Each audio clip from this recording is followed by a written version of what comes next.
Assalamualaikum semuanya. Kali ini kita akan membahas tentang perkembangan politik dan ekonomi pada masa pemerintahan Susilo Bambang Yudhoyono. Yuk kita sama-sama belajar. Kabinet Indonesia Bersatu merupakan kabinet pemerintahan yang dibentuk di bawah Kepresidenan Susilo Bambang Yudhoyono.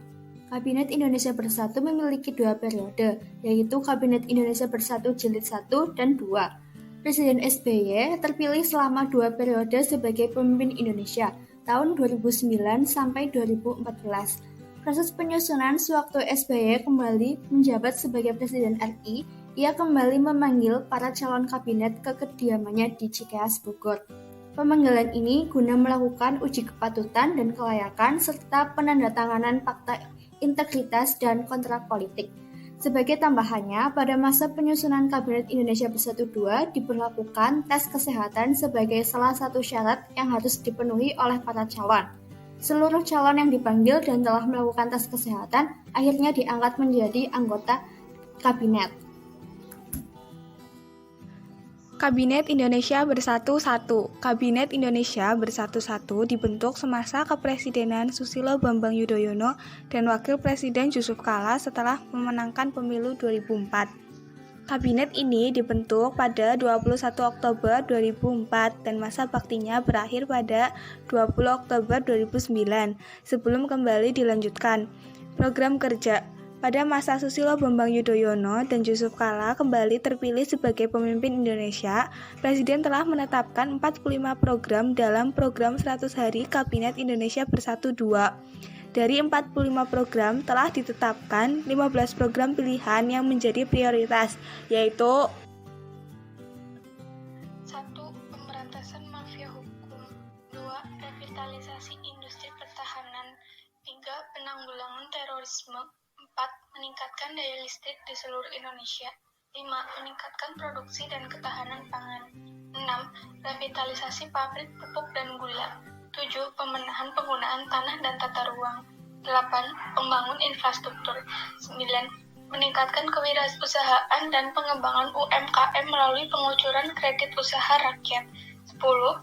Mobilisasi sumber pembiayaan di luar APBN atau APBD. 11. Mengelola perubahan iklim dan lingkungan hidup. 12.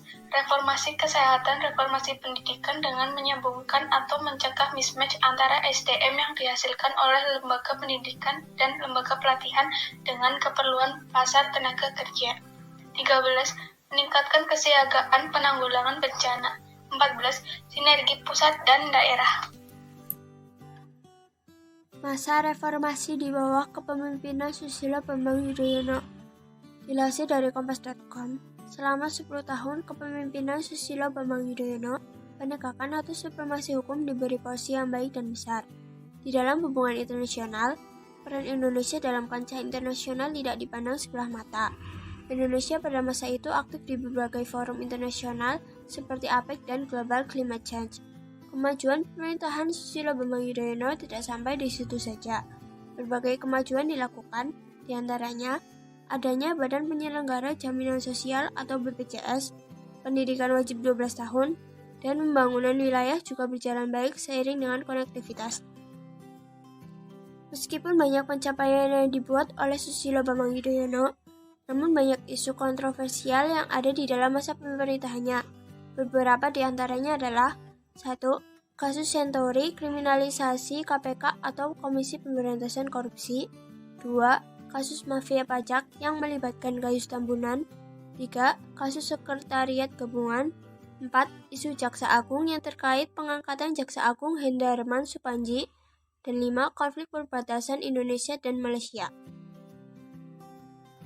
Kebijakan ekonomi pada masa SBY. Presiden Susilo Bambang Yudhoyono saat itu tengah menyiapkan 5 kebijakan utama usai penetapan APBN perubahan 2012. Menurutnya, 5 kebijakan itu harus disusun dan dijalankan jajaran pemerintahan untuk mendukung APBNP 2012 demi menyelamatkan perekonomian negara. Pertama adalah kebijakan pengamanan APBNP 2012. Kebijakan kedua adalah kebijakan untuk peningkatan penerimaan negara. Karena SBY melihat adanya peluang untuk peningkatan penerimaan negara dengan cara-cara yang baik, bukan dengan menggenjot pajak di skala ini, tapi betul-betul menambah sisi penerimaan negara.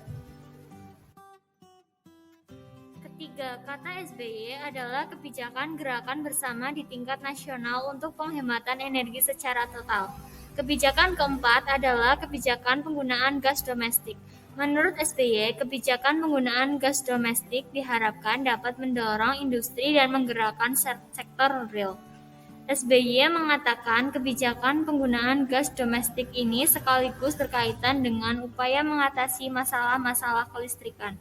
Kebijakan kelima adalah kebijakan untuk meningkatkan investasi tahun ini, tahun depan, dan seterusnya. Menurut SBY, investasi akan berkembang jika iklim dan kondisi ekonomi baik serta ada aturan-aturan yang kondusif bagi pengembangan investasi tersebut. Menurut SBY, jika kelima kebijakan itu dapat dimulai dengan baik, ia optimis bahwa perekonomian Indonesia tahun ini akan tetap bisa dijaga. Kebijakan politik. 1. Politik pencitraan merupakan salah satu kebijakan politik yang digunakan para pemimpin negara untuk mengambil hati rakyatnya. 2. Perubahan progres konsep trias politika atau eksekutif, legislatif, dan yudikatif. 3. Sistem kepartaian mengalami perubahan signifikan di mana partai politik bebas untuk didirikan asalkan sesuai dengan syarat dan ketentuan yang berlaku.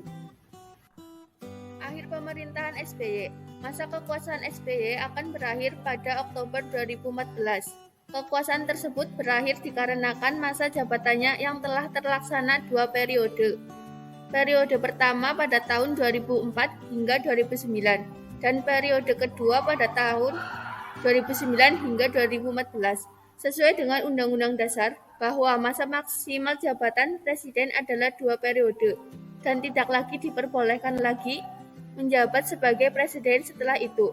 Dan di akhir masa jabatannya, kini terdapat masalah yang berpengaruh besar bagi rakyat Indonesia, yaitu berkurangnya subsidi BBM.